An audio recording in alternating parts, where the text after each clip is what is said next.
everything. I mean, he's gonna put us in the right position most of the time. You know, he said no matter what we call, as long as we're communicating, talking to each other, playing all the same thing together, then we should be on the same page, doing the right thing. So just playing for Parker, you know, he has full confidence in us, and he's gonna do his best job to put us in the right position to make a play. Been a lot of questions coming into the defensive back crew, especially with like you and Sean Lee.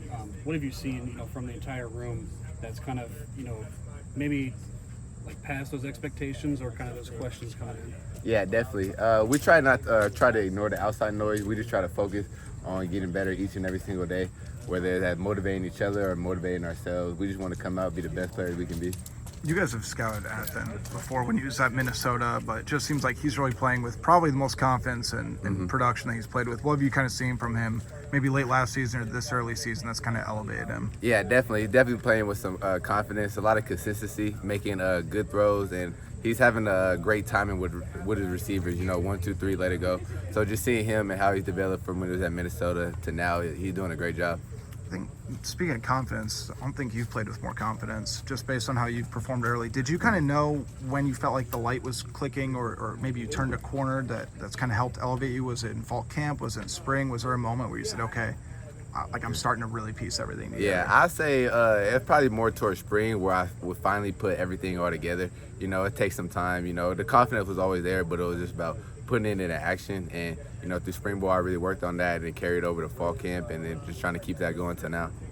I know you guys measure turnovers probably differently than the actual stat category, whether it be 3 and outs, you know, doing different things. How do you guys kind of not press too much, just knowing that you guys really haven't created the turnovers that you want to, but you know there's going to be opportunities there? Yeah, and that's exactly what Coach Parker said. You know, turnovers will come. We don't want to press and try to force anything.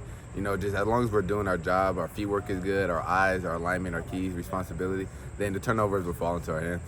There's been a lot of yak, it feels like, against you guys. Just, I mean, tackling and angles, that's always the focus, but just I imagine that's a point of pride through 3 games. Yeah, definitely. You know, Coach Parker, he preaches angles, leverage, running through the ball, finishing, and that also goes with guys running to the ball. You know, we as long as you make the tackle, force it inside or force it to wherever the leverage is, you got guys most of the time, all the hot guys running to the ball. Yeah, I think you guys are like 4th in the country in yards per play. I mean, it feels like, you know, people want turnovers, and I'm sure you guys want turnovers, but nobody seems to be getting past you guys through 3 games. Is this just a confident bunch overall, not just yourself? Yeah, definitely. I think the whole defense as itself is playing with a lot of confidence. You know, we got guys coming in and out, and whoever's in there, we preach that we always got to keep the standard. And as far as the turnovers, you know, we're going to work on that. You know, we work on it in practice, but at the same time, we can't press and try to force the turnover. We know it's going to happen as long as we're doing our job. Godfrey got his first, I think, live game action the other night. Just how far he comes, it feels like he's been elevating quite a bit. Yeah, he's come along. That's my guy. Ever since he got in here, he's one of my locker buddies. But yeah, he's definitely grown, matured. I seen it in fall camp when I had went down a little bit, and he had to take a couple extra reps. And he did a great job, you know, focusing on his footwork, his mental game, and understanding the game of football. And he's gonna keep growing and keep doing a great job. And I'm excited to see him in the future. There might not be a right answer here, but how do you guys not?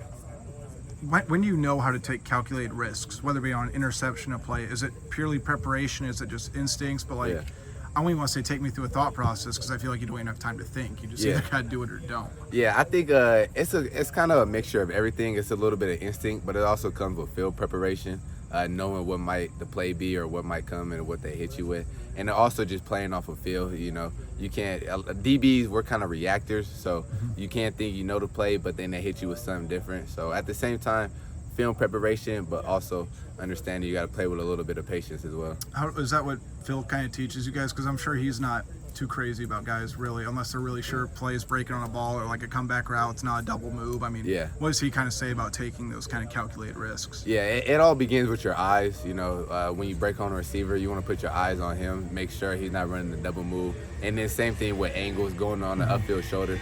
So yeah, there's always a calculated risk. And you know, somebody told me a long time ago, you're gonna be right more than you're wrong. So as long as you're just right on that one play, then it should fall in your hands. I don't know why I'm coming up with all these great good DB questions right now, but how much do you kind of look at the receiver's hips about where he's going, and how do you kind of balance that with reading a quarterback's eyes? Because again, quarterback's eyes can give away Yeah. if he's just completely tunnel visioning in. Yeah, it all depends on the coverage and if we're in man-to-man zone. You know, Coach Parker preaches, you know, we like to have a lot of zone eyes, and man-to-man it's a little harder to get an interception just because you're playing your man. And as far as the receiver hips, yeah, the hips definitely don't tell lies. You know, I think that's like a song or something. But yeah, the hips definitely don't tell lies. So, you know, if their hips are facing one way, you know, they're going to go that way. You guys are